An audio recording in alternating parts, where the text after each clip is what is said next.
Ministerio Público, porque ustedes tienen que enfrentar con el Ministerio Público. Acá he hecho un cuadrito respecto al debido proceso desde la perspectiva de la defensa. A ver. Ay, no sé cómo se maneja esto.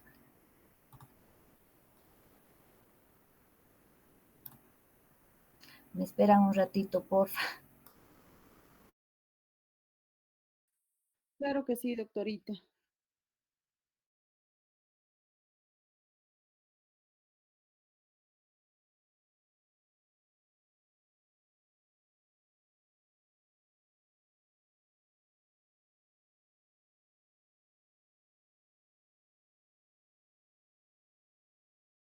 Ya está, disculpe, colegas. Me gustaría conocerlos un poquito a todos, no los conozco.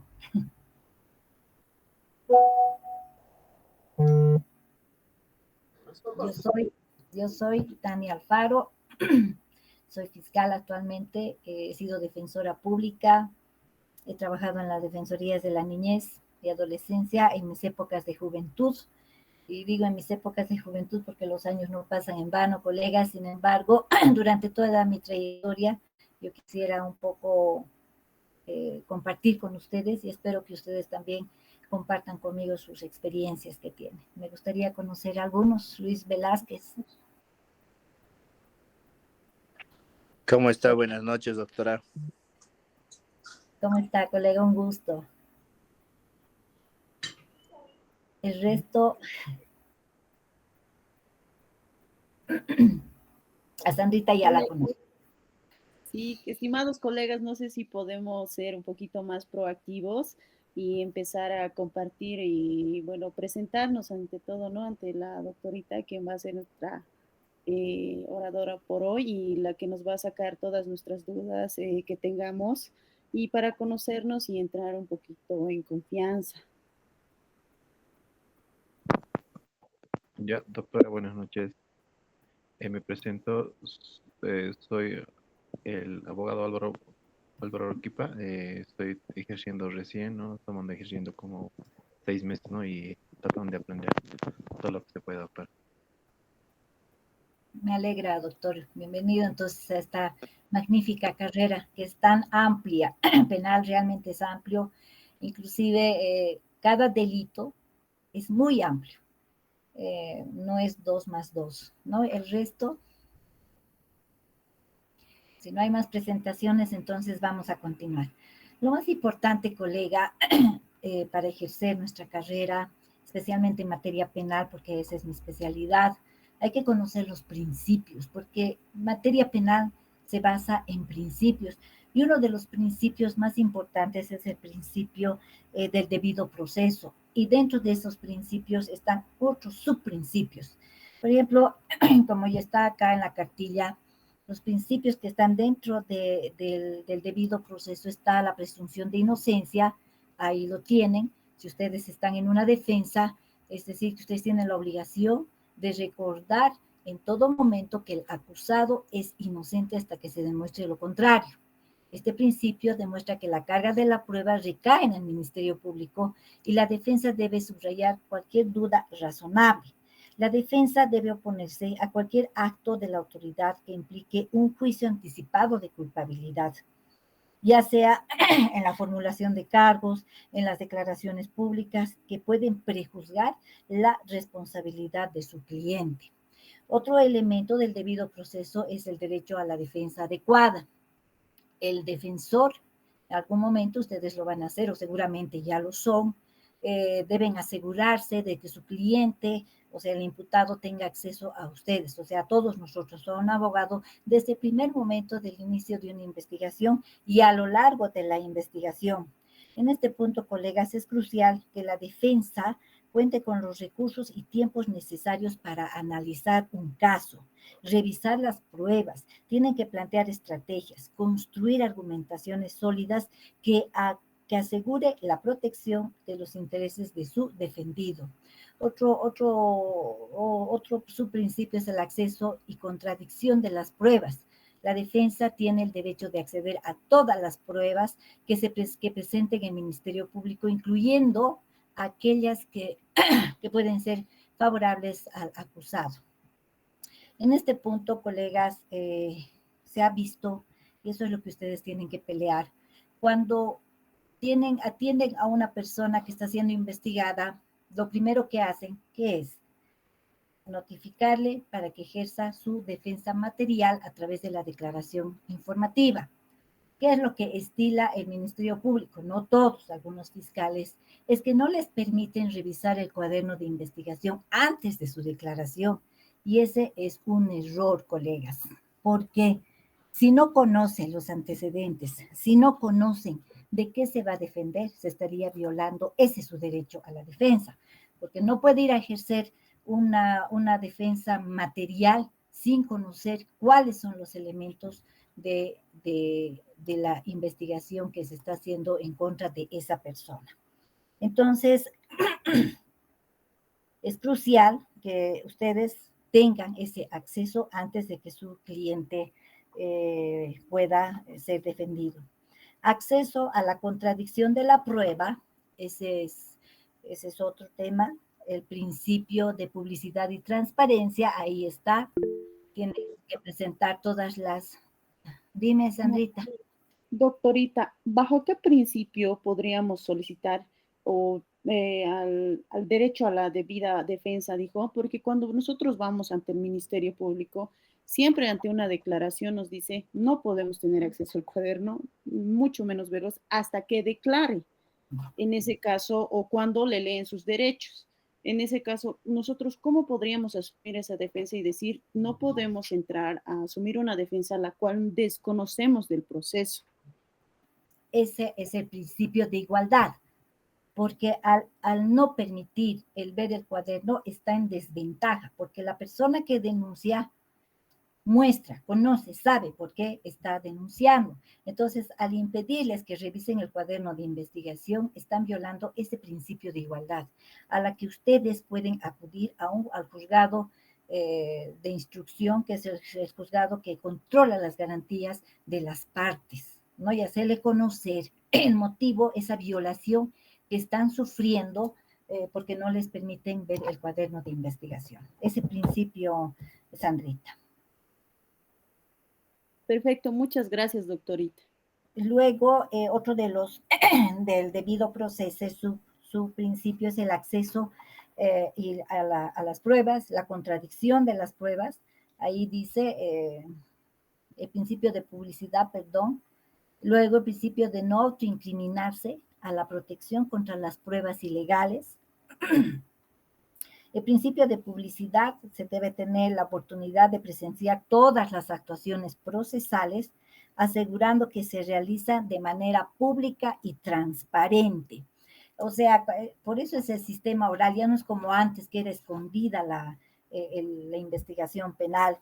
Es decir, si en alguna etapa que se realiza a puerta cerrada o de manera secreta, la defensa tiene el derecho de solicitar una justificación legal correspondiente y pregunta por qué. Porque hay, o sea, a veces hay reserva. Por ejemplo, cuando se trata de menores, hay reservas, ¿no es cierto? Entonces, pero ahí el fiscal tiene que decir por qué es la reserva. No puede de manera arbitraria ocultar o no permitir el acceso al cuaderno de investigación.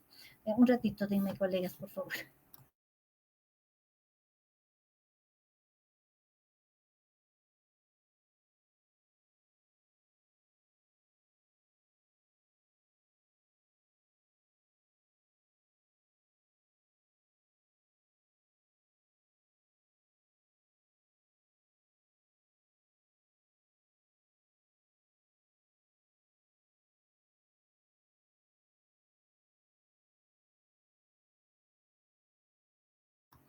Luego tenemos también el derecho a no incriminarse y a la protección de las pruebas ilegales.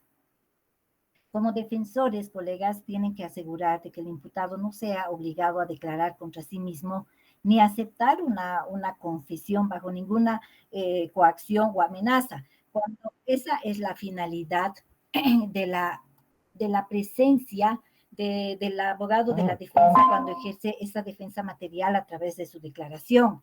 A veces los policías son bastante torpes y tratan de inducir a la persona que está siendo investigada para que se autoincrimine. Pero aquí también hay una discusión que ha sido de mucho tiempo, que eso tiene relación con una salida alternativa que es el procedimiento abreviado, y en esa salida alternativa el imputado tiene que autoincriminarse cuando acepta que ha cometido un delito. O sea, es bien contradictorio y discutible este tema. De todas maneras, dentro de este subprincipio del debido proceso, ustedes como defensa tienen que exigir a las autoridades que actúen de manera imparcial, que se evita que haya favoritismo, especialmente hacia el Ministerio Público, porque a veces, aunque no crean colegas, hay nomás. Luego, a la intervención, al derecho justo, a un derecho a un juicio justo y una resolución de plazo razonable. Eso igual, como defensa, se debe velar porque el juicio se realice en un plazo razonable, evitando dilaciones innecesarias que perjudiquen a su representado. La defensa tiene que exigir que el tribunal y las autoridades actúen de manera imparcial, evitando que haya favoritismo, nuevamente reitero, al Ministerio Público.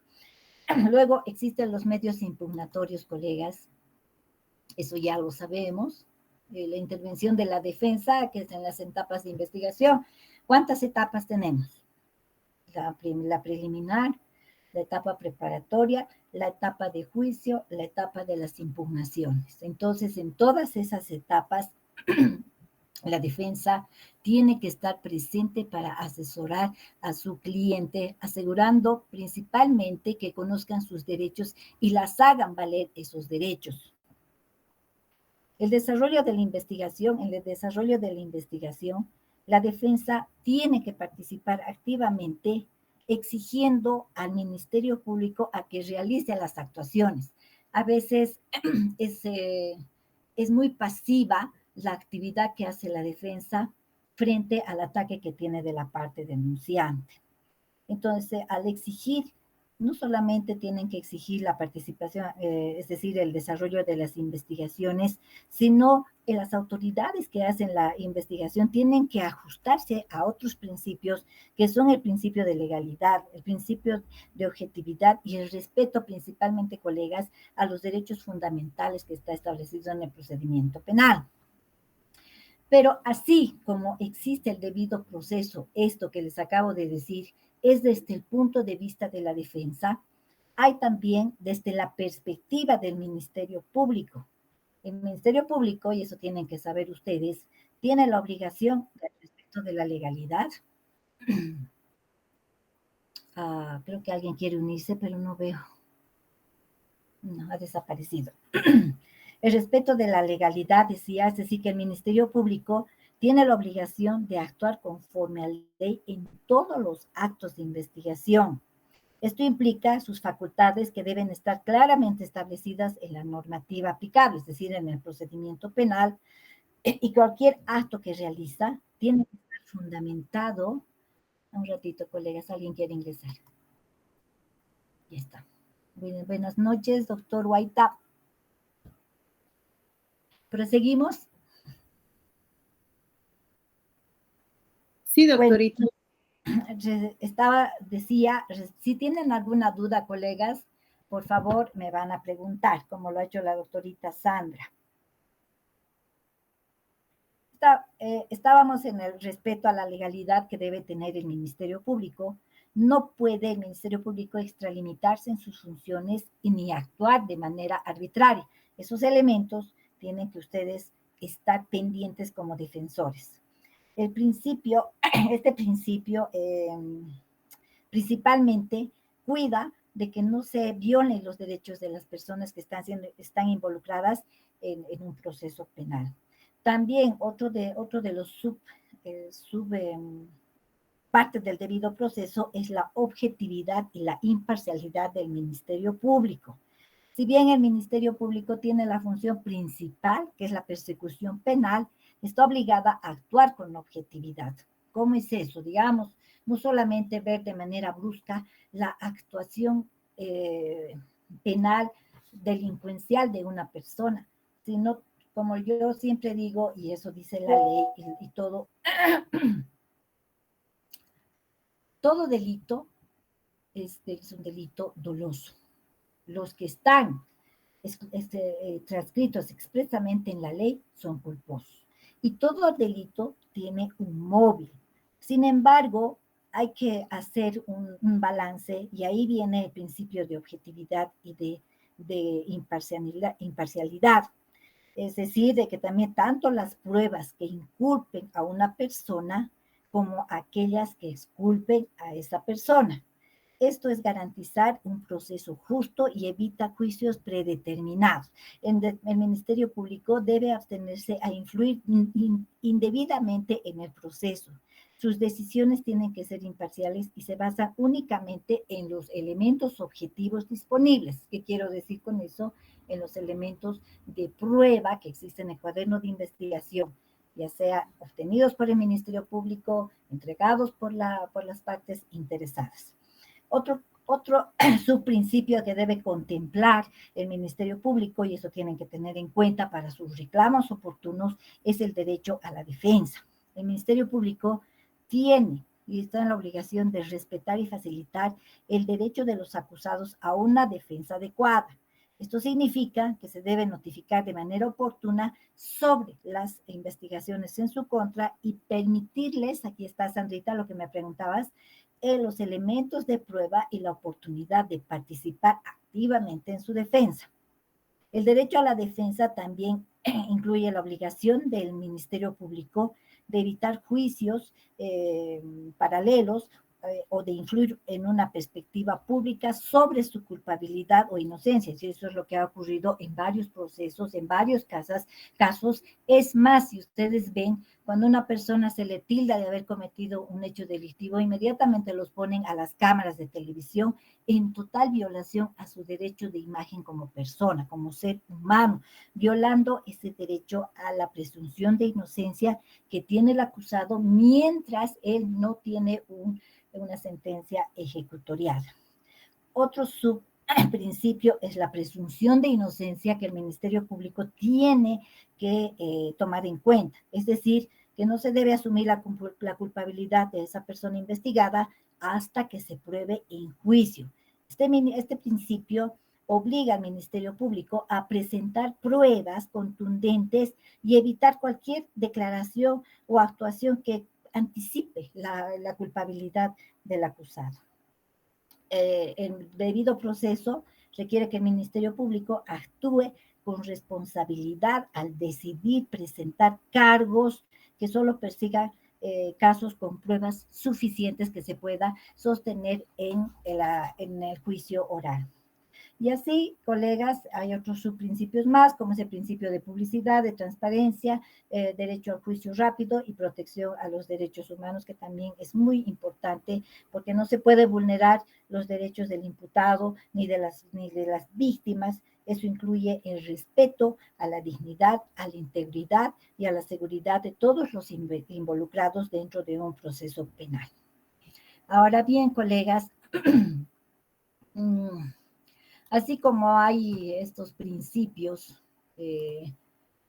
del debido proceso, también estamos dentro del juicio oral.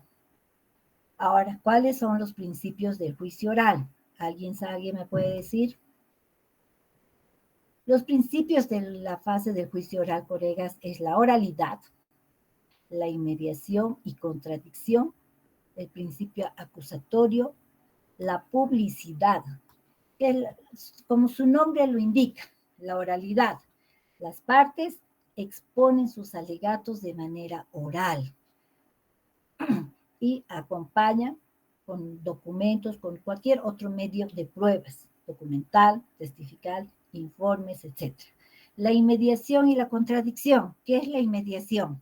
La inmediación es el contacto que se tiene entre el de la prueba, testigos, documentos, con el juez, con todas las partes. La contradicción implica la igualdad de ambas partes para valorar en el momento las pruebas que se practiquen y contradicen los resultados a presentar, a presentar nuevas alternativas. Luego, el principio acusatorio. En este principio se garantiza una acusación previa para que se inicie un proceso de juicio oral y una sentencia que sea vinculante a la acusación. Luego, la publicidad. Todas las actuaciones que se realizan dentro del juicio oral son públicos, no solamente se refiere a las partes, sino también a terceros no afectados. Pero esto también, así como existe esta regla, colegas, existe una excepción, porque no se puede hacer ingresar, por ejemplo, a las audiencias a personas que están con ¿cómo se dice? Me he enredado. Con, qué sé yo, por hacer bulla o querer insultar a las personas o realmente violar los derechos de todas las personas que están, pancartas, se me ha ido eso. Ahora bien, ¿cuál es la estructura del juicio? Ya ustedes ya han debido estar en un juicio oral, me imagino, colegas. Han estado, ¿verdad?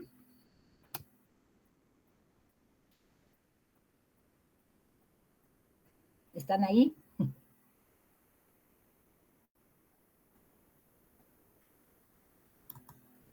Sí.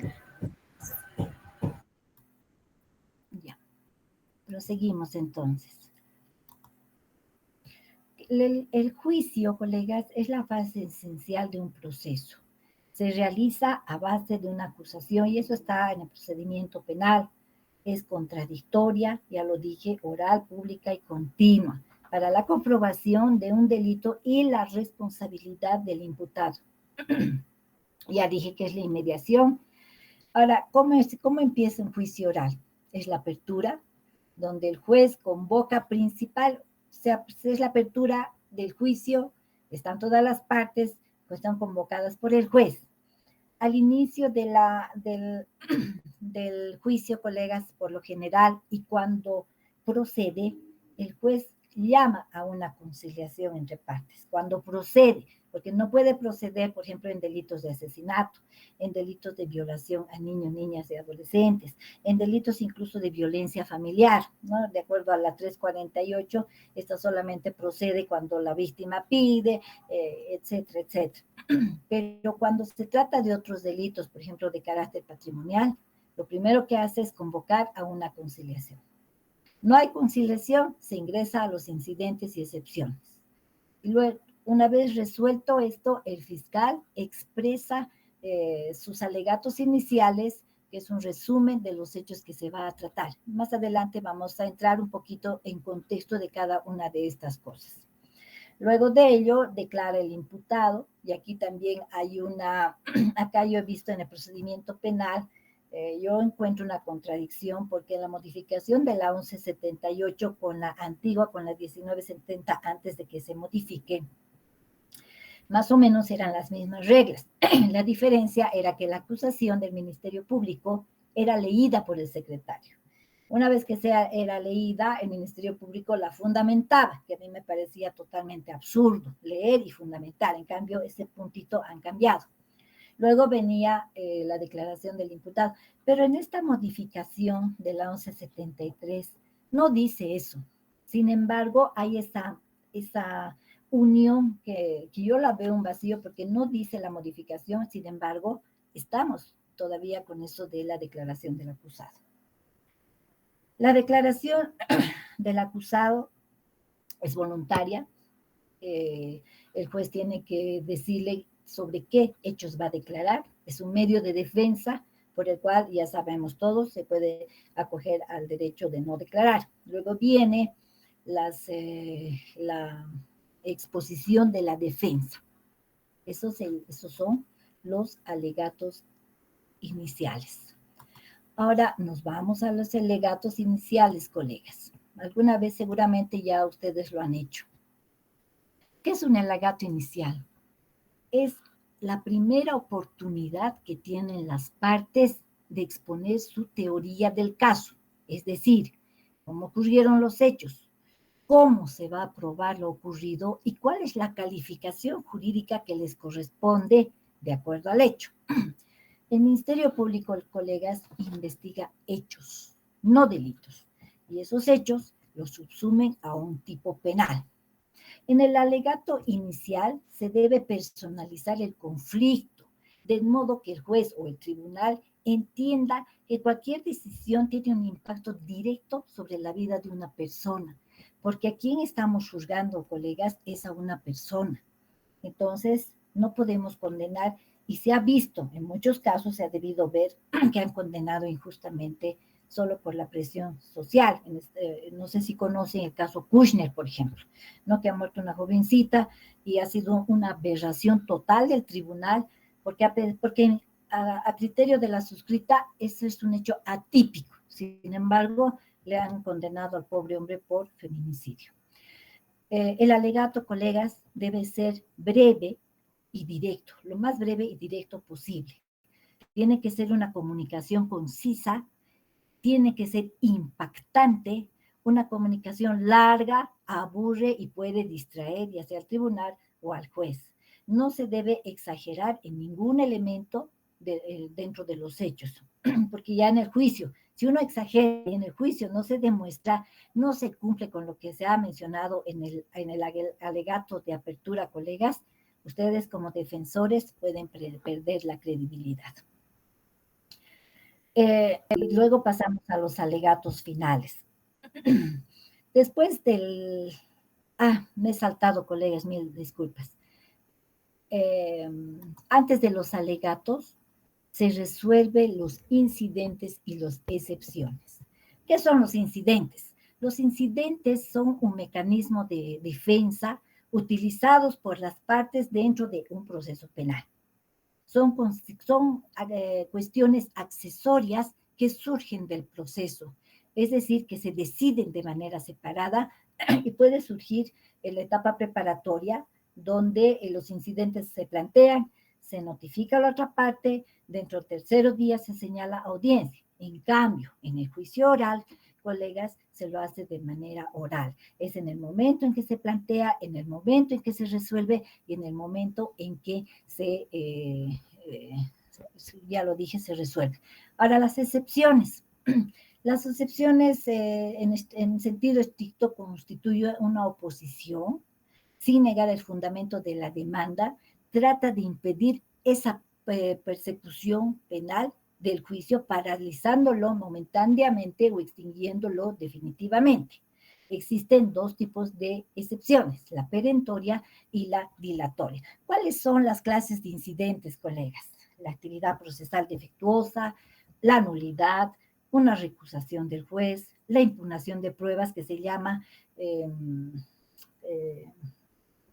actividad procesal se me ha ido, más adelante, es decir, el abandono de procedimiento, la suspensión de una audiencia.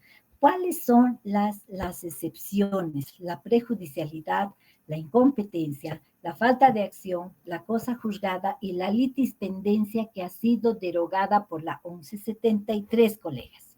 Ahora bien, en mi experiencia, y eso es lo que yo quiero que tomen en cuenta, colegas, para no incurrir a veces en errores, los incidentes que se plantean y las excepciones son sobrevinientes del juicio oral. Es decir, lo que generalmente plantean, así la sobreviniencia, es la extinción de la acción penal. Y eso yo quiero que tomen muy en cuenta, colegas, porque la mayoría que yo he escuchado sobre la extinción de la acción penal lo hacen de manera numérica, de manera matemática. No es así. Se tiene que hacer una auditoría donde se debe establecer dentro de todo el trámite procesal, dentro de toda la etapa preparatoria, de que quienes han incurrido en esa demora para que exista la extinción de la acción sea el Ministerio Público o sea el Poder Judicial, en este caso el juzgado. Y eso tiene que ser demostrado de manera precisa, cómo, cuándo, dónde, por qué. Porque yo les digo, colegas, y en mi experiencia, el Ministerio Público particularmente, y es así, lo dice, no puede haber la extinción si es que no se demuestra una dilación indebida, colegas, porque tampoco se puede quedar impune un hecho ilícito donde la víctima se ve desprotegida. No, dos, el Ministerio Público, particularmente yo utilizo eso de la teoría del no plazo. No hay muchos mecanismos que se encuentran dentro de esa teoría. Ya saben, la prejudicialidad se refiere de que son cuestiones prejudiciales porque existe un proceso por el cual se va a determinar si existe o no el delito. Pero en este punto, colegas, ¿qué significa prejudicialidad? Pre quiere decir antes de. Entonces, no puede pues una persona iniciar un proceso, digamos, civil después de que existe un proceso penal. Tendría que existir un proceso civil, por ejemplo, de un delito de, por decir, de estelionato, qué sé yo, avasallamiento, que tienen que demostrar el derecho propietario, etcétera, antes del proceso penal.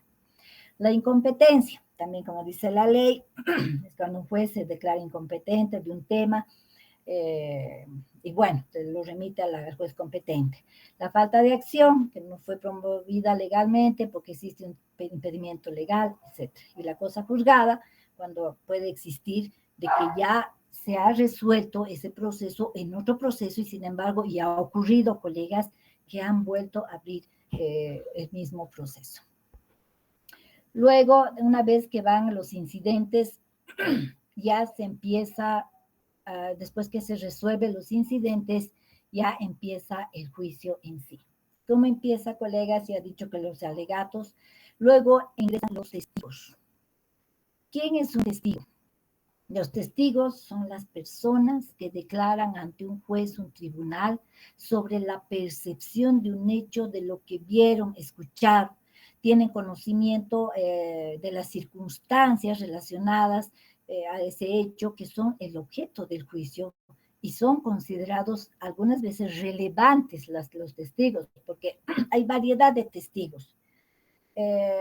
Las declaraciones de un testigo se denomina también testimonio.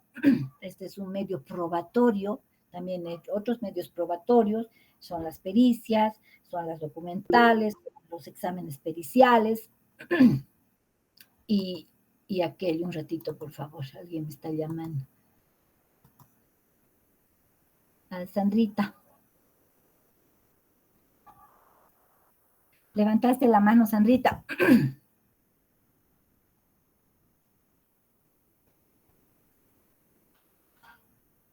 Sandra.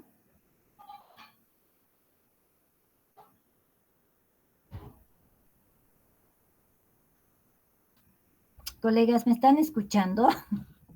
Sí. Sí, se escucha, doctora. Sí, doctora, le escuchamos. Sí, doctorita. Sandrita, has levantado la mano. Sí, doctorita, tenía una consulta. Al presentar los incidentes y las sesiones, usted me manifestó que se tienen que resolver en audiencia. Sí. Los presentaríamos, perdón, si me estoy equivocando, los tenemos que presentar antes por escrito para que se resuelvan las audiencias. El escrito generalmente lo presentan en la etapa preparatoria, porque en la etapa preparatoria son 3 días, de acuerdo a la ley. Y en el juicio no necesariamente presentan por escrito, lo pueden hacer de manera oral, ya lo he dicho, de manera oral. Y donde tiene que tener cuidado, Sandrita y colegas, y gracias por la pregunta porque me has hecho recuerdo algo. Cuando decís sobreviniente, ¿qué significa? Algo que no se ha tratado, que está sobreviniendo después. Ahí tenga muy en cuenta el artículo 314, y colegas, que establece los tiempos donde se debe plantear los incidentes y las excepciones. Se debe plantear dentro de los 10 días de conocido la vulneración de sus derechos de la persona que está planteando el incidente o la excepción. Porque existe el principio de preclusión y eso tienen que tener muy en cuenta. Ahora, el sobreviviente, ¿cuál es? Generalmente es lo que he dicho hace rato, la extinción de la acción. Eso sí, porque con el transcurso del tiempo sí se puede discutir ese tema.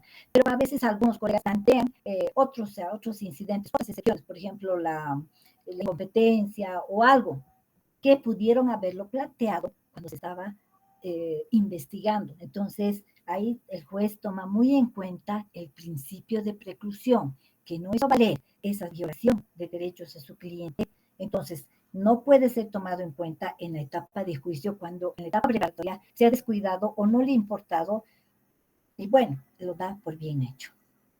No sé si he disipado tu duda, mamita. Sí, doctorita, entonces se tendría que plantear lo que es incidentes o excepciones durante la etapa de investigación, si es que Cuando así ves, fuera necesario. cuando ves De ser la lo contrario, violación, exacto. se tendría que plantear en la audiencia y resolverlo inmediatamente. Exacto, por eso al principio he hablado sobre los principios de debido proceso, ¿no ve? La intervención de la defensa en la etapa de investigación, que tienen que estar constantemente dentro de lo que se está realizando. Entonces, inmediatamente se ve que se está vulnerando un derecho, por ejemplo, un derecho de avasallamiento, que ya ustedes tenían presentado en materia civil el mejor derecho propietario. Entonces, es momento en que se puede presentar una excepción de prejudicialidad. Pero ya en juicio, porque ya toda la etapa preparatoria. Entonces, generalmente, colegas, generalmente con la experiencia que tengo, no dan cabida a la pretensión que tiene. Daniel.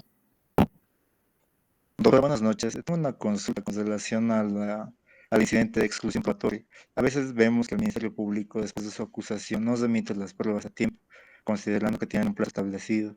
Cuando estas, digamos, son remitidas después del plazo establecido, ¿se puede plantear un incidente de exclusión probatoria por no haberse cumplido los plazos, ¿no? La exclusión probatoria, yo considero que sí, porque hay el artículo 172, porque es en base a ello de que se plantean las exclusiones. Y en el segundo capítulo de 172 dice, no tendrá eficacia probatoria los que no han cumplido con las formalidades legales, dicen, ¿no? Entonces, ¿cuáles son las formalidades legales? Cuando el Ministerio Público presenta acusación, el tribunal o el juzgado le notifica para que va presente dentro de las 24 horas las pruebas y luego presenta la acusación, le hace conocer a la defensa y él también tiene que presentar sus pruebas, ¿no es cierto? Entonces, esa es una formalidad que el Ministerio Público, al presentar extemporáneamente, está violentando esa formalidad legal que existe en el procedimiento penal. Entonces, sí se puede solicitar la exclusión probatoria.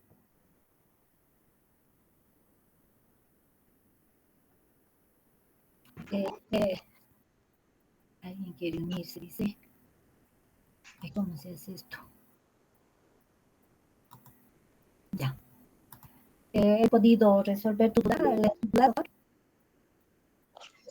Gracias, doctor. En ese sentido, lo que usted, digamos, en su experiencia, ha logrado evidenciar que se pueden anular las pruebas presentadas por el Ministerio Público, porque yo personalmente en algunos cuadernos de investigaciones que he visto y en los expedientes en materia penal, he visto que no se resuelven de forma favorable para la persona que incidenta. Exacto. En ese sentido, es que yo he logrado evidenciar que los tribunales a veces fallan en contra de estos, en razón de que en razón del principio de verdad material. Justamente por eso uno de los principios del debido proceso, mi querido colega, es ese que como defensa tienen que evitar ese favoritismo que existe hacia el Ministerio Público y es una realidad que demuestra día a día. Y al decirme eso, está demostrando que es evidente lo que acabo de decir. Por eso esos principios, especialmente del debido proceso, ustedes tienen que hacer como leones, doctor. Gracias, doctor. Estábamos en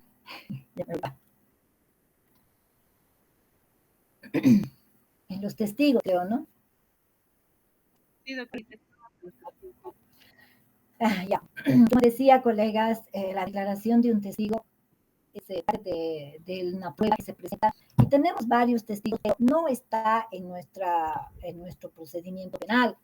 Hay categorías de testigos de acuerdo a la jurisprudencia, a los estudios que se han realizado.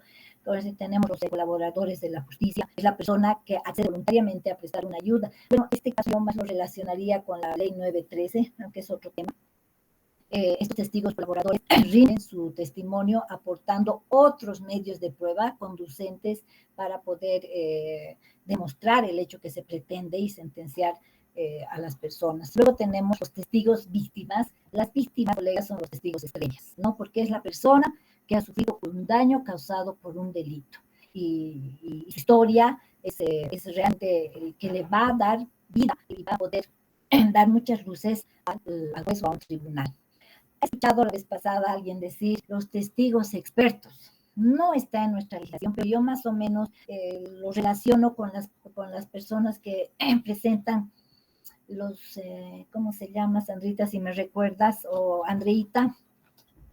No son peritos, porque los testigos expertos son personas con conocimientos y habilidades, experiencias especializadas en un campo particular.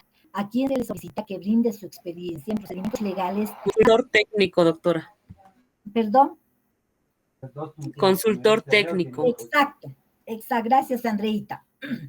En otras legislaciones existe ese testigo experto, pero nosotros le llamamos ese consultor técnico que ayuda con esa experiencia en sus procedimientos, ayuda al tribunal para comprender cuestiones técnicas o científicas complejas. Ahora bien, los testigos peritos es una figura que últimamente estoy viendo de algunos colegas nuevos cuando presentan su acusación, presentan el ofrecimiento de prueba, ponen testigos, abajo testigo perito. ¿Quiénes son los testigos peritos? Son los que poseen conocimientos científicos, técnicos, artísticos, prácticos sobre una materia que se refiere a un hecho. Estos peritos son llamados por sus conocimientos, ya lo dije, técnicos especializados y por haber presenciado un hecho. O sea, que aparte de ser testigo que ha presentado, es una persona hábil en alguna materia, en algún conocimiento científico. Por ejemplo, un médico que actúa como testigo va a testificar sobre un hecho, es la persona que participa, digamos, en la curación de alguna persona herida. Entonces, él da lectura de una radiografía que ha sido parte de su trabajo y al mismo tiempo ha sido testigo del hecho, dejo entender. Esas son las dos clases de testigos colegas. Luego existe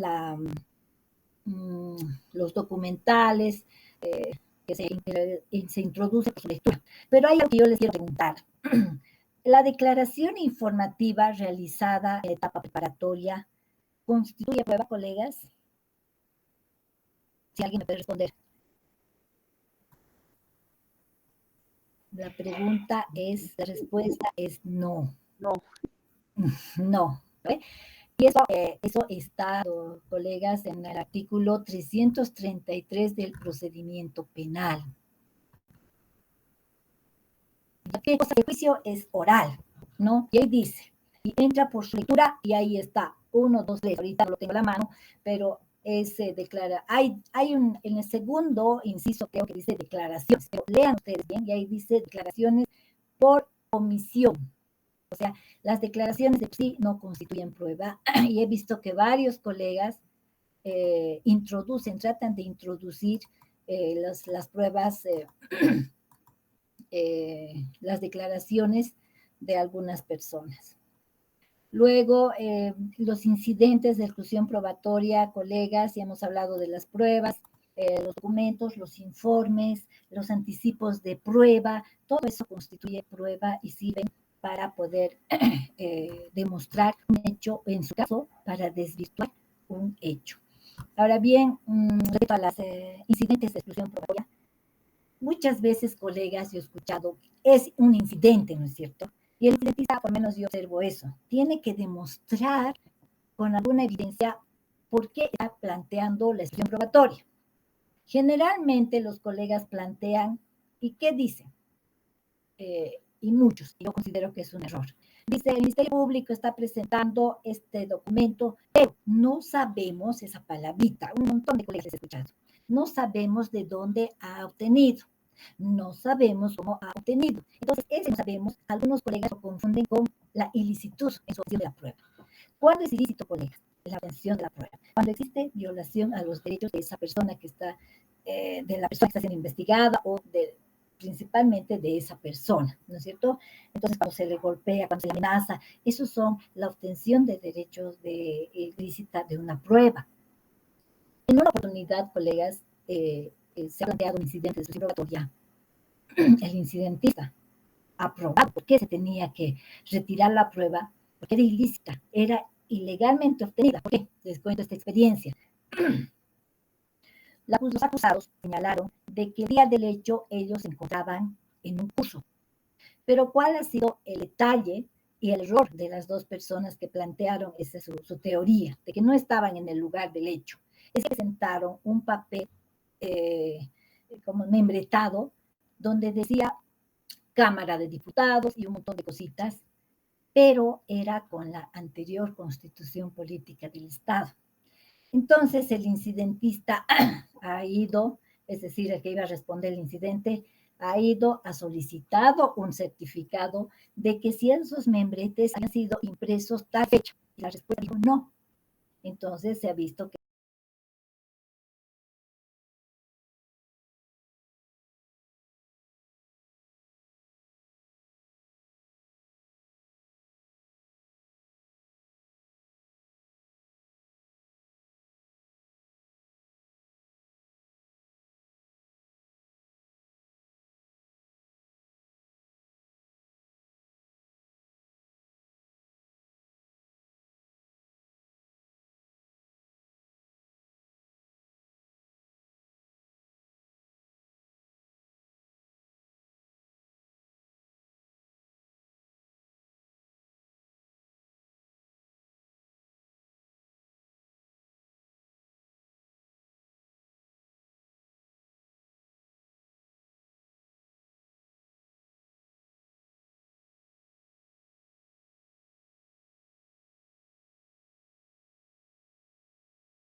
esos membretes estaban alterados.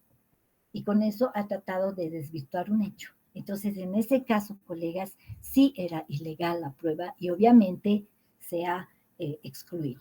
Ahora bien, no todas las pruebas pueden ser, hay muchas pruebas que son irrelevantes y esa irrelevancia es el juez que tiene el poder de poder apreciar o limitar, ¿no? Y la mayoría de los jueces dicen, no, que entre nomás porque eso me va a ayudar a poder determinar la responsabilidad de la persona que está siendo juzgada.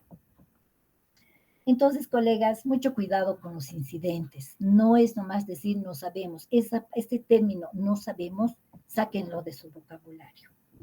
No tienen que plantear de manera certera por qué se está excluyendo. Ahora, como les digo, la declaración informativa de una persona, ¿por qué no puede ser planteada? Entonces ustedes se van al segundo acápite del 172, cuando no tienen cómo demostrar que han violado los derechos de su cliente, entonces la formalidad.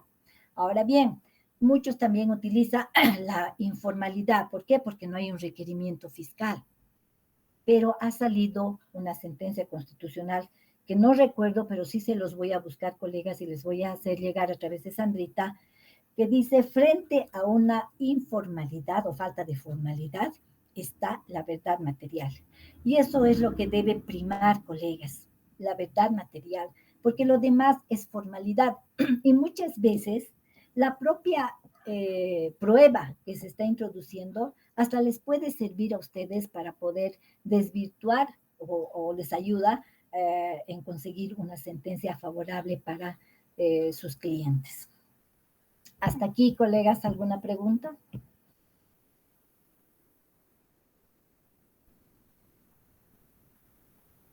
Está claro, doctora.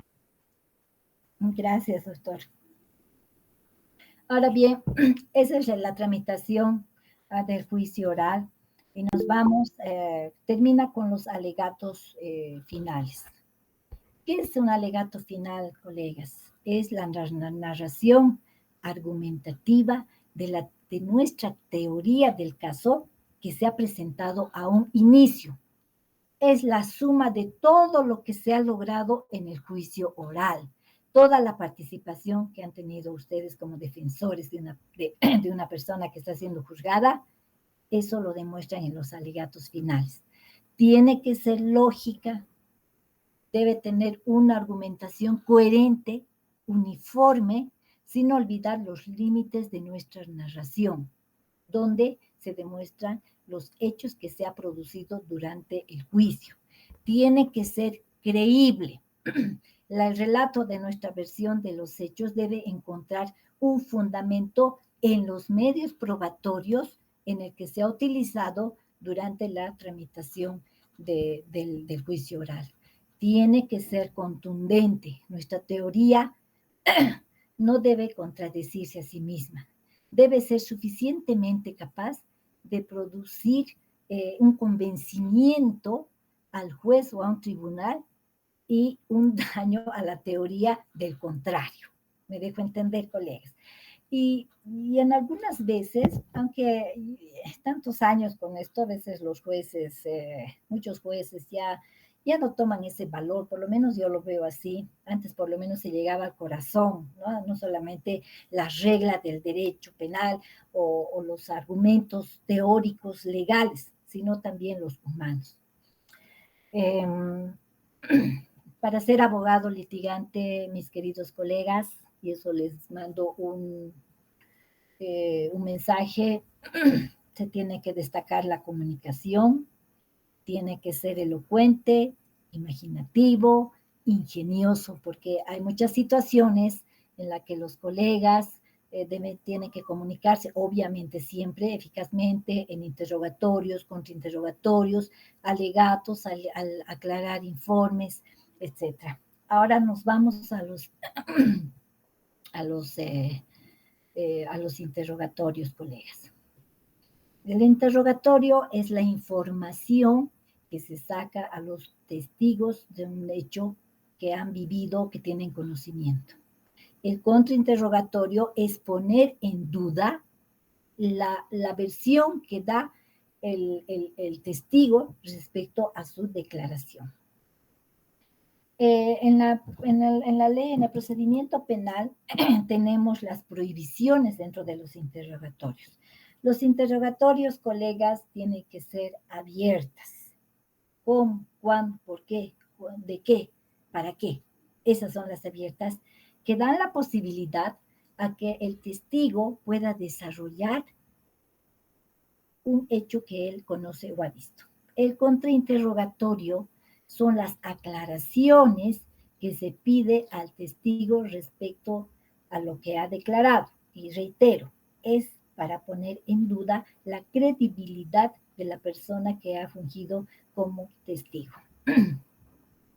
El procedimiento penal dicen las prohibiciones, que una declaración testifical no puede ser sugestiva. ¿Qué quiere decir sugestiva, colegas? Bueno, ya saben, pero hay que repasar de que la sugestiva es aquella que lleva una respuesta ya con la pregunta, ¿no? Por ejemplo, usted estaba el 5 de abril del 2022, usted estaba en la Plaza Villarroel y es cuando se ha acercado, bla, bla. No, entonces quieren decir, ¿dónde estaba usted? ¿Qué hacía usted? Generalmente yo empiezo como colegas cuando interrogo. ¿Conoce a fulanito de tal? Sí. ¿Dónde lo ha conocido? En tal lugar. ¿Qué relación tiene con usted? Es mi amigo, es mi familiar. ¿Y por qué lo ha denunciado? Entonces, al decir por qué lo ha denunciado, y ahí le ha abierto un paraguas en que el testigo me empezará a contar todo el hecho que ha sucedido. Capciosa es la maliciosa, ¿no? Cuando quiere hacer ingresar en error al testigo. Hay uno más que no recuerdo. A ver, háganme recuerdo, colegas. Son tres prohibiciones: sugestiva, capciosa e impertinente. Las impertinentes, colegas, ya saben ustedes, por demás estamos repasando esa parte, es la que no tiene ninguna relación con el hecho que se trata de demostrar ante el juez. Y eso es, podríamos algún rato también practicar eso, colegas, respecto al interrogatorio, contrainterrogatorio, para que ustedes puedan adquirir un poquito más de experiencia. Hasta aquí, colegas, ¿alguna pregunta?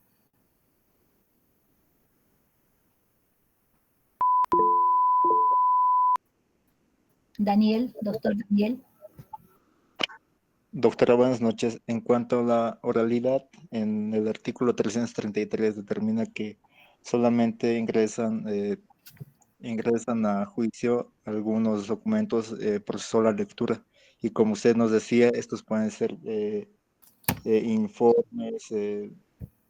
informes recabados por comisión instruida. Entonces, en ese sentido, ¿hay algún tipo de criterio que se tenga que agotar? Por ejemplo, la subsidiariedad en cuanto a, a la obtención de este. Si, digamos, estamos hablando de algún tipo de informe o declaración pasada, que por alguna forma la persona quizás haya fallecido o quizás esté en otro país, ¿existe algún criterio que se tenga que cumplir antes de solicitar este tipo de esta solicitud como un informe al investigador para que éste lo pueda hacer admitir por su lectura? Claro, o sea, el juicio, doctor, es oral, ¿no? Y este artículo dice, podrá incorporarse por su lectura, y aquí dice 1, 2, 3. Ahora, lo que yo le entiendo es que si una persona ha fallecido, pero existe un documento que quiere ser introducido, ¿eso me quiere decir, doctor? Sí, doctor. Para empezar, tengo una pregunta. ¿Cómo se solicita que este documento pueda ser ingresado por sola lectura del juicio? Ya, Y dígame. sí, eso. El inciso 3 del artículo 333, mi querido colega, dice qué cosa más se incorpora por su lectura: la denuncia, la prueba documental. Y el documento que usted me señala es una prueba documental, que eso puede ingresar por su lectura y usted la puede presentar. Como digamos, usted es defensor de alguien, usted agarra y presenta. Ahora, si es que la persona ha fallecido. Ahora, si ese documento proviene, digamos, de un notario, entonces usted puede, a través del artículo 306, que es la proposición de la investigación, solicitar que por el Ministerio Público se pueda recabar esa información. Pero si usted la tiene, doctor, usted la puede presentar con un memorial como una prueba documental. No hay problema. Gracias, doctor. Si me estoy equivocando, doctor, por favor, me van a decir, me van a explicar mejor para que yo les pueda responder mejor. ¿Hay algo más, mis queridos colegas? Sandrita. Doctorita, tengo una consulta acerca de las pruebas, doctorita. ¿Se puede presentar pruebas de reciente obtención antes de que se entre a la etapa probatoria? No. Reciente obtención es desde el sistema inquisitivo. Ahora se maneja eso de lo que es la prueba extraordinaria, pero que no es de reciente obtención. La prueba extraordinaria nace del propio juicio. Es una prueba que nadie tenía conocimiento, pero lamentablemente no lo manejamos como tal, ¿no? Muchos colegas dicen es reciente obtención y el juez la acepta, ¿no? Por el principio de verdad material, ¿no? Pero lo real, y lo dice el procedimiento penal, no tenemos reciente obtención, Sandrita. ¿sí? Una prueba extraordinaria que nace del juicio, digamos, un testigo declara y dice, no, yo no estaba solito, estaba fulanito de tal conmigo y fulanito de tal y conmigo hemos visto. Entonces, ese fulanito de tal en ningún momento se lo ha conocido durante la investigación. ¿Me dejo entender? Entonces, como recién lo ha nombrado en el juicio, es ahí donde la persona o la parte que le interesa dice, ¿no? Juez, yo quiero ofrecer como prueba extraordinaria la declaración testifical de fulanito de tal, que no sabíamos que estaba presente, pero ha nacido del juicio. Entonces, esa es la prueba extraordinaria, Sandrita. No hay de reciente obtención. ¿Me dejé entender? Sí, sí, doctorita. Muchas gracias, doctorita. Ya, doctor Guaita.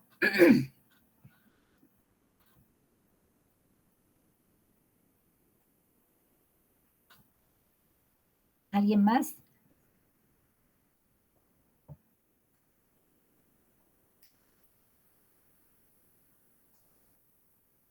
Colegas, algunas dudas que quieran resolver ahorita es el momento de hablar.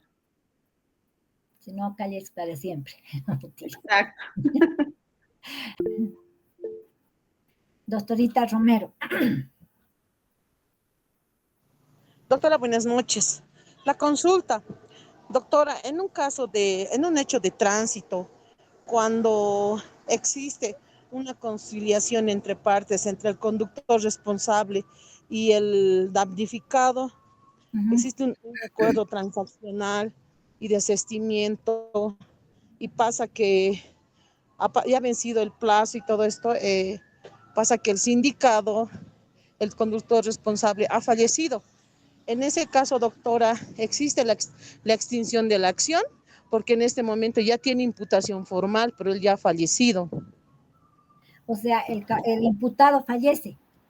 El imputado ha fallecido y en ese caso existiría la extinción de la acción, doctora. Claro, doctorita, la extinción de la acción por muerte del imputado existe. Muchas gracias, doctora. Gracias. ¿Algo más, colegas? ¿Está claro? ¿Necesitan algo más profundizar? Doctorita, ¿podría volver a repetir el concepto de la prueba extraordinaria, por favor? Ya, doctorita. La prueba extraordinaria, colegas, nace del juicio, como hace ratito lo expliqué. Si durante, digamos, la declaración de una persona señala de que, por decir, como ha dicho, por decir, dice, existe unos documentos que están en tal lugar. Y esos documentos nunca se supo ni en la etapa preparatoria, ningún momento de la investigación, pero el testigo la ha nombrado. Entonces ahí surge del debate de juicio. Entonces eso es considerado prueba extraordinaria. Entonces, como nadie conocía, es ahí donde la parte proponente o la parte que le interesa le dice al juez, señor juez, el fulanito de tal ha señalado que existe documentación que está en tal lugar. Voy a solicitar que esa documentación sea una prueba extraordinaria. Esa es la realidad de la prueba extraordinaria, pero que no sucede en la realidad, colegas. No aplicamos como establece la norma. No, generalmente los colegas fallan en eso y dicen, tenemos de reciente obtención. Y yo siempre observo como Ministerio Público y les digo, no existe en el sistema oral reciente obtención, y en eso tengan cuidado, colegas. Pero algunos jueces, así no hayan nacido del juicio, están aceptando, ¿no? Entonces, seguramente para tener más criterio y poder resolver un hecho, es decir, el juicio, y poder o absolver o condenar. Pero la verdadera extraordinaria es como yo les acabo de decir. ¿Me dejo entender? Sí, doctora, muchas gracias. ¿Alguien más, colegas? ¿Algo más que quieran profundizar? Lo dejamos acá. Doctorita, tengo una pequeña duda y también creo que algunos colegas, el tema de las audiencias de medidas cautelares la vamos a llevar en una siguiente clase o la vamos a dar continuidad hoy? Yo creo que podemos llevarla en otra clase, Sandrita. Sí, yo también voy a preparar un material que les puedo incluso facilitar. No sé si están de acuerdo. Levanten la mano, por favor, todos los que están de acuerdo.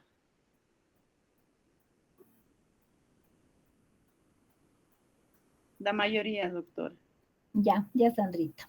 Entonces lo dejamos, ustedes me dicen cuándo. Entonces nos podemos ver como ahora. Si ahora respecto al juicio oral quieren algo profundizar más, por favor me dicen, entonces con todo gusto yo lo voy a hacer.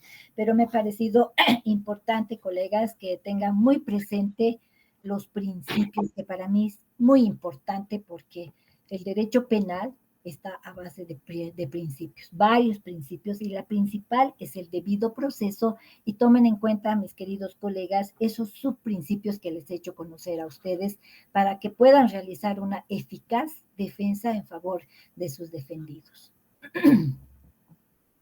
Andreita, dime.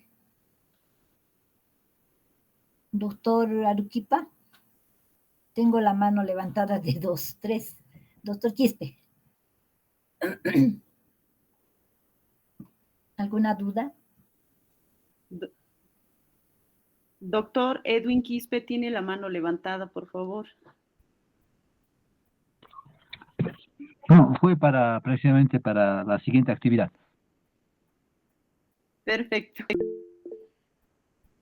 Doctor Guaita. Doctora, buenas noches. Una consulta que quizás no es con relación a la etapa de juicio, pero es algo que me genera duda con relación a la imputación formal. Eh, Considerando que a veces las decisiones del fiscal pueden ser un poco arbitrarias, ¿hay alguna forma, digamos, de impugnar sobre esta imputación? Sí. Ya sea, digamos... Sí, doctor.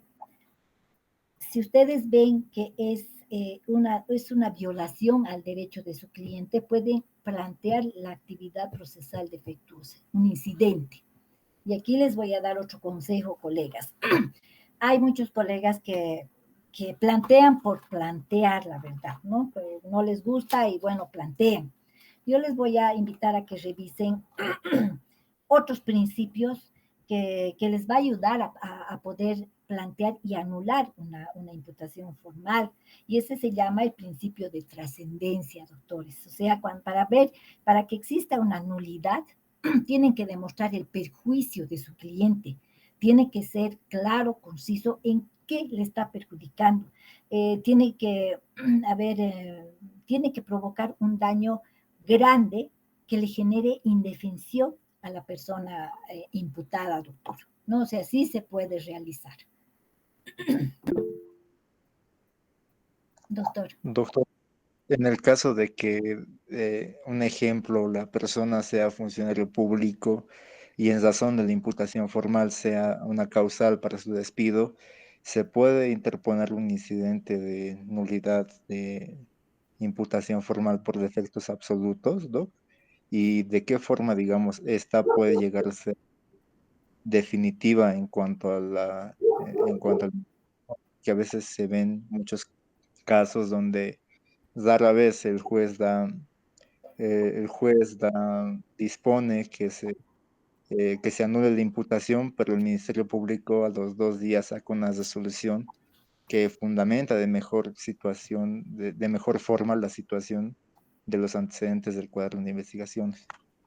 Sí, eso es verdad, doctor. O sea, se anula, pero eso no significa que se deje sin efecto indefinidamente, porque cuando hay nulidad, como dije hace rato, es porque hay violación a cierta situación, ¿no es cierto? Entonces, cuando usted demuestra que han violado los derechos de su cliente, evidentemente se anula, pero el fiscal le da la posibilidad de poder mejorar, en otras palabras, la imputación formal. No es que se anula y se queda ahí, ¿no? Entonces, le hace subsanar el error violento que ha tenido con la persona que está siendo imputada. Ahora, respecto a la pregunta de que a través de una imputación formal se lo destituye a un funcionario público, doctores, es una aberración porque se estaría vulnerando el principio de inocencia. Entonces, ahí yo haría un amparo constitucional. no en favor de esa persona. Alguien ha preguntado en qué etapa se puede plantear incidente de actividad procesal. En cualquier etapa, doctor, pero una vez de que dentro de los 10 días de conocida la violación, no me acuerdo qué colega me ha preguntado, pero me ha anotado, dentro de los 10 días de que suceda o detecte la violación que ha tenido su cliente. Yo les voy a invitar a revisar, doctor, el artículo 314, si mi memoria no me falla. Pero sí se puede plantear el incidente de actividad procesal defectuosa. En el juicio la han planteado, doctor, la han planteado, pero por el principio de preclusión, porque el 314 es bien claro, que dice que se debe plantear dentro de los 10 días, uno, cuando se les notifica con la imputación formal, y dentro de los 10 días, cuando se ve afectados los derechos de la persona que está planteando el incidente. ¿Me dejo entender? Sí, doctorita. Sí, doctora. 10 días, colegas, no se dejen pisar. Doctor Velázquez. Doctora, buenas noches nuevamente. Bueno, quería saber qué se podría hacer, ¿no? En este caso, me llegó recién un proceso, ya, que se había instaurado el 2000, es de violencia familiar, ¿ya? Se ha instaurado el 2022, ¿ya? Han llegado a o sea, han llegado a una conciliación, pero todavía no había la primera etapa, no le habían notificado. Directamente la chica ha hecho la denuncia, le ha hecho conocer a la otra parte y bueno, han hecho una conciliación, lo han hecho notariar y han presentado. Ujú. Bueno, y recién después de, sería del casi 2 años, 3 años, recién sale la imputación formal. Ya. Y bueno, ahora, bueno, como recién me he personado, vi que después de mucho tiempo recibía la imputación formal y ahora he presentado un memorial indicando que había una conciliación, ¿no? O sea, el 22. 2022, Ujú. ¿no? Y bueno, el fiscal directamente ha emitido una acusación. O sea, ha emitido imputación y ¿qué tiempo después la imputación? Digo, la De acusación. 2 meses, 2 meses. En 2 meses ha debido terminar la investigación, me imagino. Sí, pero está bien que pase casi 3 años y recién haya la imputación formal. No. Por eso ahí, doctor, usted puede plantear un incidente de extinción por duración, no, de extinción por el tiempo que ha transcurrido, son 3 años. Pero yo le voy a decir algo triste, doctor. Cuando se trata de violencia familiar, es bien difícil. Y les voy a decir algo en secreto, de que la extinción duración máxima del proceso, no, no es esa. Ah, sí, tiene razón, doctor. ¿Por qué les digo? Porque es el mismo sistema que les ha dado una prohibición de que se pueda extinguir, rechazar o lo que sea en materia de violencia familiar. Sin embargo, doctor, usted puede plantear esa extinción por duración máxima del proceso, que es desde el momento en que está en las salas administrativas, ¿no es cierto? Los 3 años, pero no es matemático, doctor, eso les quise, como les dije al principio de la clase. Tiene que usted demostrar de manera de que exista una dilación indebida, pero no de parte de su cliente, sino de parte del Ministerio Público, de parte de la autoridad judicial.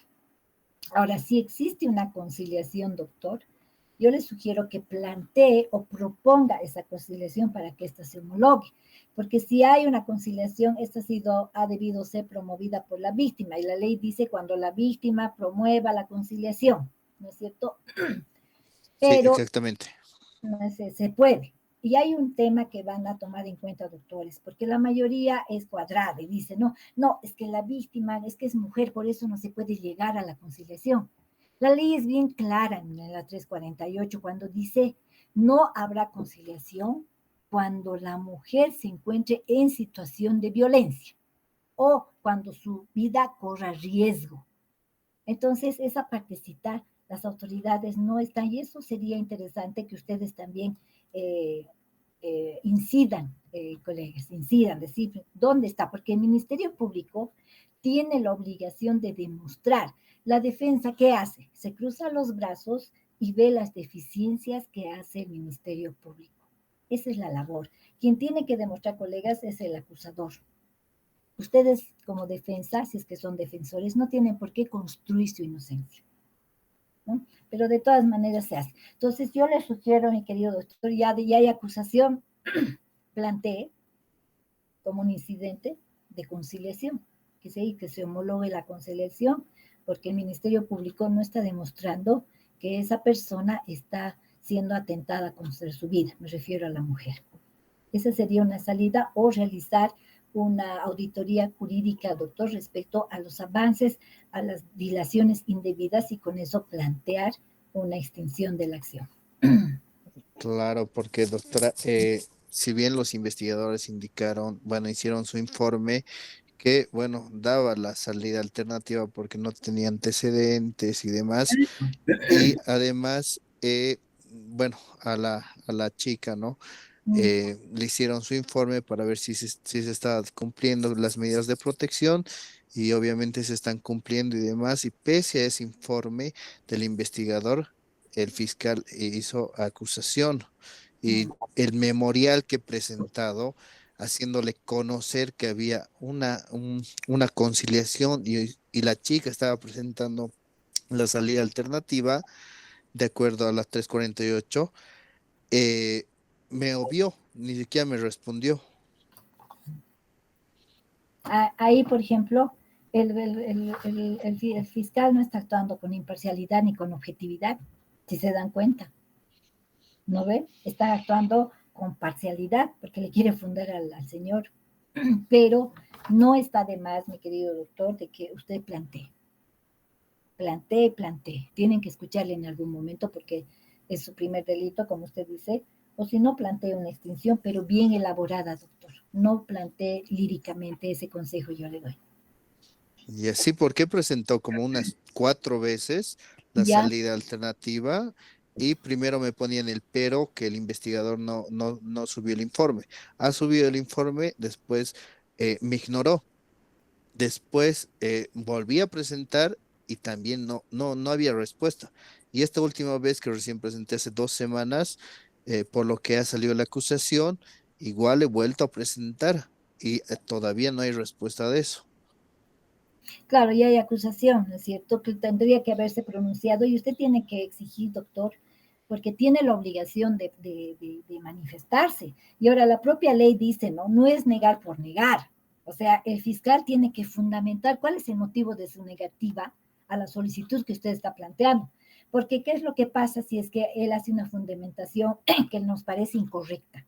Usted, de acuerdo a ley, puede impugnar aquello, y eso se puede ir a la Fiscalía Departamental para resolver esa negativa, doctor, ¿no? Entonces, es obligación, y estos subprincipios que les he enseñado también tendría que utilizarles y hacerle recuerdo al fiscal, doctor, cuál es el papel, el rol que está jugando dentro de la sociedad, porque es representante de la sociedad, ¿no es cierto? Pero como le digo y le reitero, cuando se trata de género, realmente creo que están amenazados con pistola, pero yo creo que hay que hacer prevalecer lo que dice la ley, doctor, la Constitución, y solo somos nosotros quienes lo vamos a lograr eso, especialmente ustedes, mi querido doctor, que están en la profesión libre y día a día están batallando en defender a personas. Muchas gracias. Si está medio vacío mi respuesta, con toda confianza, dígame, doctor. Está bien, doctorita, justamente eso voy a plantear y voy a elaborar el memorial. ¿Algo más, doctores?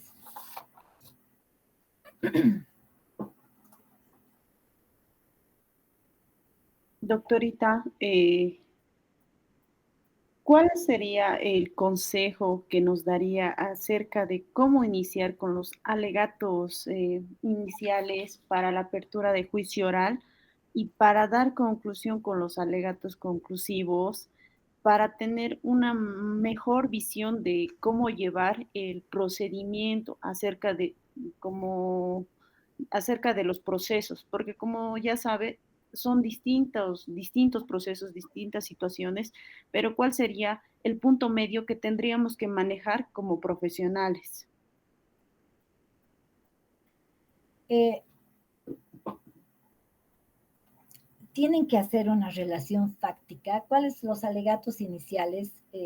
Como les he dicho, es una oportunidad donde nosotros, ustedes, yo, todas las personas que estamos involucradas, tenemos que exponer nuestra teoría del caso. Yo les aconsejo, colegas, que no den lectura a nada y tampoco se preparen con escritos. Lean. Hay un dicho, convence el que domina su estrategia, su teoría del caso. Entonces, ¿cómo pueden empezar unos alegatos iniciales?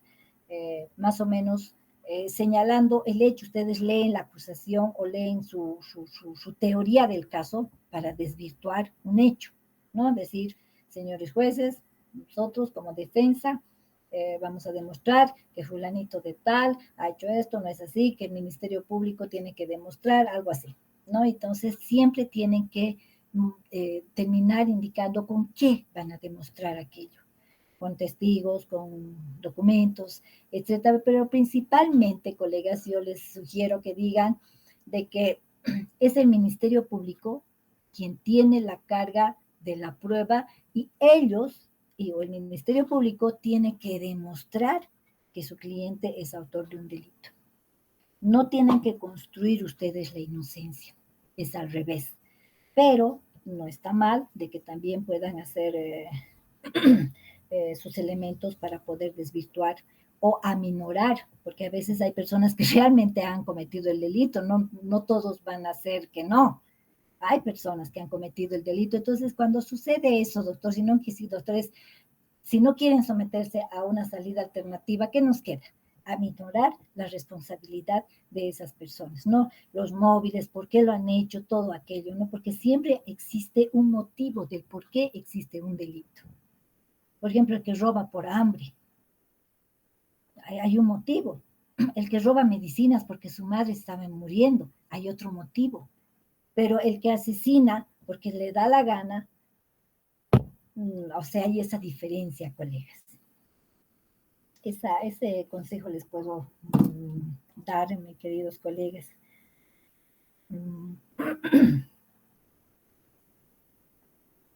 Muchas gracias, doctorita.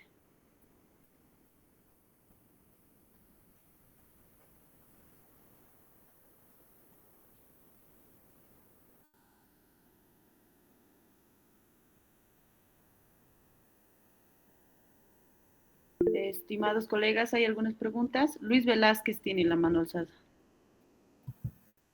A ver. Doctora, otra preguntita. Una consulta. Bueno, en el caso, digamos, de una salida alternativa igual de conciliación, ¿no? En el caso que la persona tenga otras denuncias por violencia, pero no están ejecutoriadas ni con sentencia, ¿no? Para la salida, ¿te podrían dar la salida alternativa? ¿De conciliación? Sí. No creo, doctor. Cuando hay antecedentes por otros hechos de violencia familiar, no. Pero si no está ejecutoriadas. Lamentablemente están manejando así, doctor. Lamentablemente, le digo, suficiente de que exista en el sistema JL, porque ¿qué es lo que hacen los fiscales? Es revisar, lo primero que hacen es revisar antecedentes. No está ejecutoriado, pero ya tiene un antecedente. Entonces, ¿cuál es el temor, especialmente en violencia familiar, en género? De que si por algún motivo sucede eso, hay una conciliación, perfecto, todos bien. Y a veces, doctor, ya ha sucedido y hemos visto que el hombre en su bronca va y la mata a la mujer.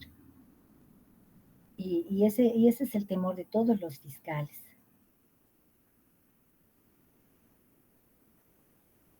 Pero, y ahí sí estaría, digamos, habría una violación al derecho a presunción de inocencia porque... Porque no hay una sentencia, ¿no? Ejecutoriada. Exacto. Sí, es que eso me pasó en un caso, eh, bueno, en dos casos diferentes. En uno, que todavía no tenía sentencia y tenía varias denuncias, eh, me concedieron la conciliación, Ya, pero en otro, eh, si bien también tenía denuncias por violencia, no me concedieron. por Más bien, violencia, no. sí, por violencia. Sí, ya. Le escucho, doctor, disculpe que le interrumpa.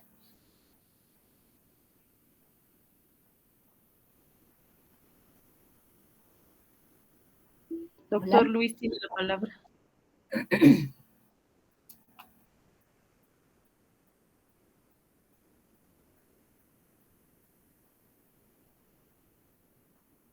Doctor Luis Velázquez.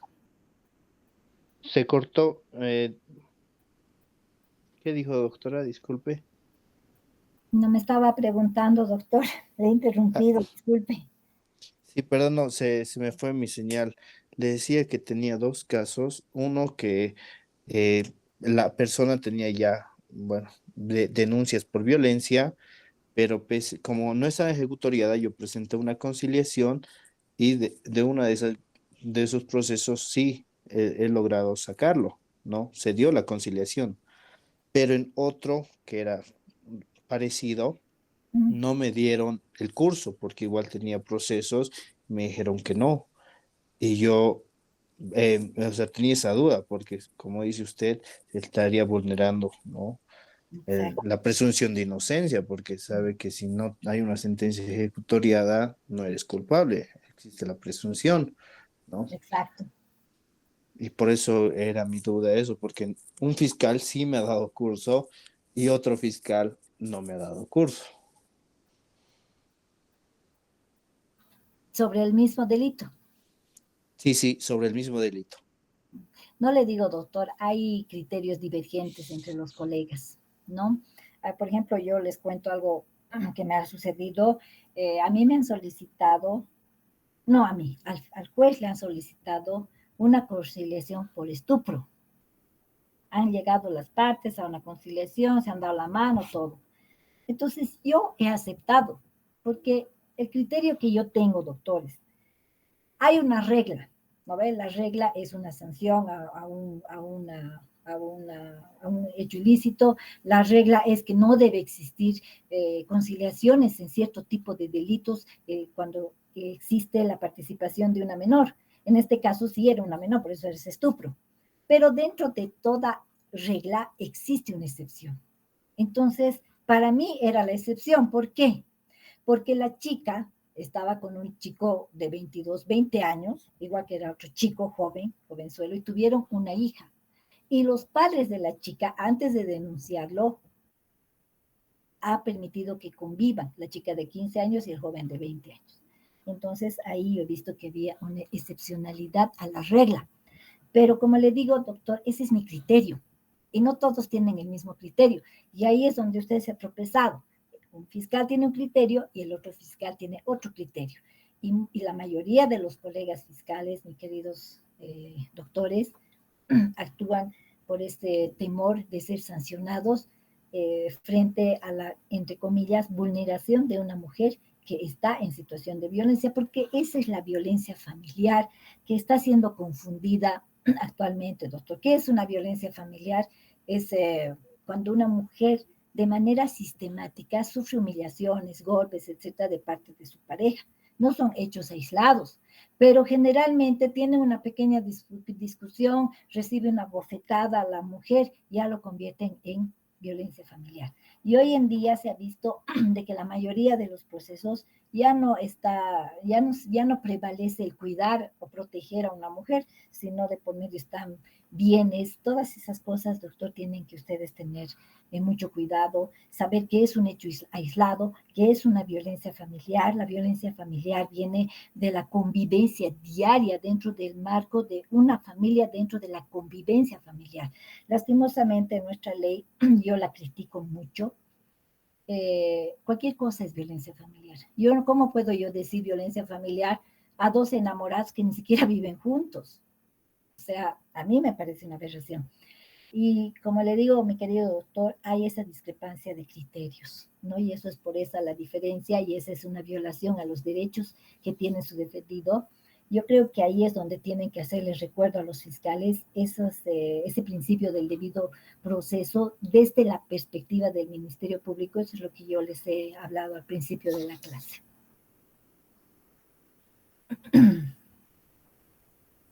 Muchas gracias. Ahora, ahorita puedo más o menos decirles, he estado encontrando un alegato inicial de defensa, podría decirles de un delito de avasallamiento, por ejemplo. Ustedes pueden decir, frente a lo que señaló el Ministerio Público, pueden decir, ejemplo, ¿no? Que esta defensa demostrará durante el desarrollo del juicio que mi defendido, el señor Perico de las Palotes, no cometió un delito de avasallamiento que se imputa, sino que ha actuado dentro del marco de un conflicto de carácter civil, de posesorio, en el cual contaba con los elementos que lo hacían considerarse que el derecho a ingresar a su inmueble era legítimo.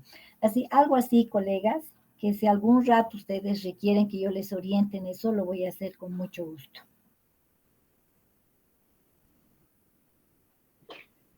Súper, muchas gracias, doctorita. ¿Algo más? Van a disculpar, colegas, es que estoy ronca. Me he quedado así ronca después de una cirugía. ¿Alguna duda? ¿Algo que quieren interiorizar?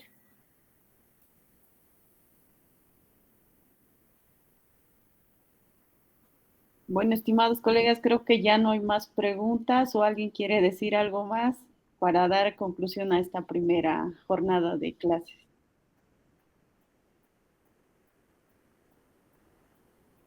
No se olviden, Creo, colegas, que siempre ustedes como defensa, más fácil es ser a veces acusador, ¿no? La defensa es un poquito más delicado. Siempre tienen que hacer ver el dolo y el móvil de un delito. Sin ello no existe el delito. Yo he visto, y lastimosamente existe, procesos de lesiones en la que participan dos bandos y los dos bandos resultan agredidos. ¿Por qué? Porque están en una borrachera, por ejemplo, ¿no? Y eso tenemos que llevar a juicio. Y yo me pregunto, y ustedes también se preguntan, ¿dónde está la inimputabilidad y la semi-imputabilidad de esas personas? Todos esos detalles, colegas, ustedes tienen que revisar en los casos que atiendan. Por ejemplo, en materia, en delitos de accidente de tránsito, colegas, siempre propongan una pericia accidentológica. ¿Eso para qué sirve? Para ver la responsabilidad en el accidente de cada persona involucrada en el mismo. Lamentablemente yo veo que muchos colegas no lo hacen, ¿no? Y entonces está coja la investigación. Ese es un perjuicio, como les he dicho, en los derechos que tienen en el principio de debido proceso. Principalmente está el derecho de, de la defensa de presunción de inocencia, colegas. Doctorita, ¿podrías repetir, por favor, Perito? ¿Cómo, mamita? No te entiendo. De lo que acaba de mencionar en casos de tránsito. Es la pericia accidentológica. Muchas Eso en gracias. materia de accidentes, muy importante, colegas. Así alguna vez también podemos charlar sobre cada delito. Perdón, colegas.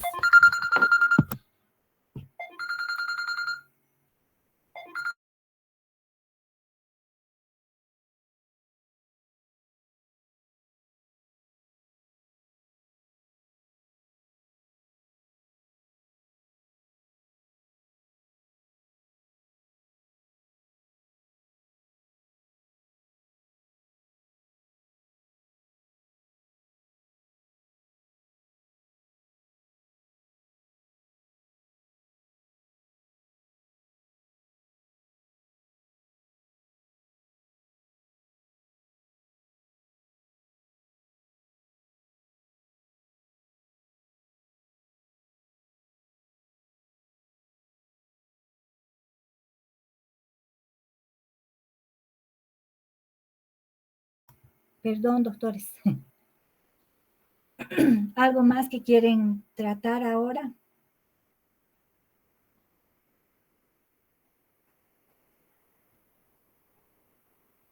Como les dije, colegas, materia penal es amplia, es muy, muy amplia. Lo que hemos tocado ahora es un resumen de lo que vivimos todos los días, estimados colegas. Y yo les agradezco de que me hayan dado la oportunidad de poder refrescar, porque es bueno refrescar lo que estamos haciendo y todos los días tratar de recordar cuáles son nuestro trabajo, conocer los principios, materia penal, como les reitero, el debido proceso, que es muy importante, colegas, porque es a través de ello que se hace funcionar, por lo menos en nuestra área, que es penal. Así que si alguien más tiene algo, alguna duda, o qué otras cosas quisieran tocar, yo con mucho gusto les voy a dar estas pequeñas charlas, colegas. No sé si están satisfechos o falta algo.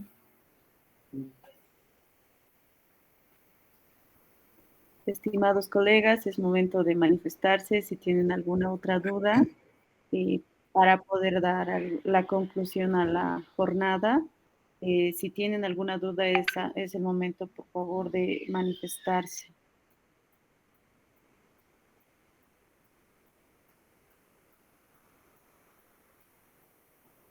Bueno, doctorita, vistos que nadie creo que tiene ninguna duda, entonces yo creo que primeramente agradecerle a usted por la majestuosa clase que nos ha dado y efectivamente refrescarnos a todos los colegas el día a día, que es nuestro trabajo esto, pero siempre hace falta poder exteriorizar o interiorizar más información, porque como bien sabes, algunos estamos empezando, entonces siempre queremos buscar mayor información y es muy grato saber que personas como usted nos van a ayudar en este proceso de aprendizaje. Gracias, Sandrita. Y nuevamente, si algún rato necesitan que se los pueda proyectar un alegato, ya sean conclusiones, yo lo voy a hacer con mucho gusto. Ustedes me traen sus pruebitas y yo se los puedo hacer un pequeño resumen para que ustedes puedan ir a defender. Muchas gracias, doctorita. Bueno, yo creo que damos conclusión. Muchas gracias igual, estimados colegas, por conectarse. Bueno, hasta la próxima clase, la cual se les va a informar igual en el grupo cuándo va a ser y a qué hora va a ser, previa a la disposición de la doctora y de sus actividades. ¿Les parece?